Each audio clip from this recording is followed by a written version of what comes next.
na investicijah bolj kot ne poznate vse zgodbe zelo natančno, velikokrat boljše kot mi in pediatrična je tista, ki upam, da jo boste posneli v sredini avgusta, skozi katero bomo skupaj šli.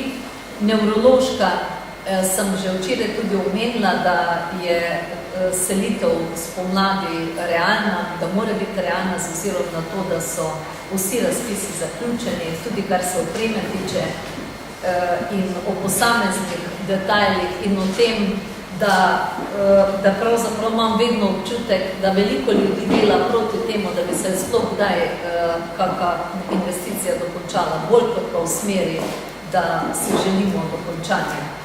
Na Onkološkem inštitutu je največja pridobitev ta, da smo dobili garancije.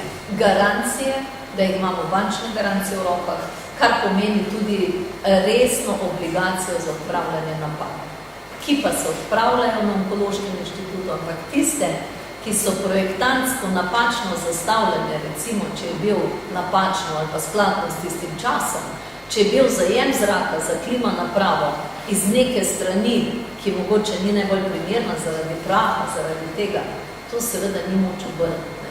Ne moramo stavbe zdaj okrog obrniti. Lahko pa marsikaj tistih drobnih napak, ki ljudi motijo, odpravimo. In ko sem se pogovarjala s posamezniki, v čem je pravzaprav ključ težave tudi v odnosih v Onkološkem, pravijo, da so bila pričakovanja o vselitvi v novo stavbo tako velika, da se je delalo v tako težkih razmerah leta in leta, da so enostavno ljudje zdaj občutljivi na vsako najmanjšo tipko. Ravno zato, ker se veste, tudi ko se gremo na neko prireditev, pričakujemo, da bo zelo lepo, takrat je ravno slabo.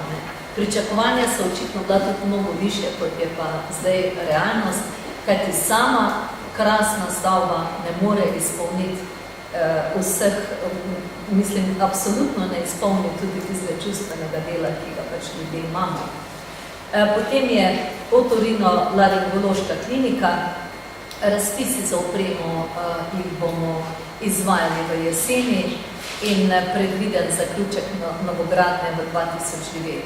Objekt DTS sicer raste, bo opazite, da raste, pa vendar je tam potrebno premostiti marsikaj ravno zaradi tega, ker je celovit projekt bil načrtovan tako, kot da se dogaja na Greenfieldu, to pač pomeni nekje na zelenem polju.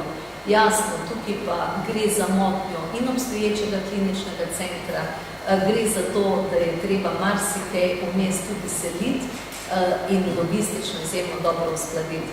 Tako da na tem deluje ekipa in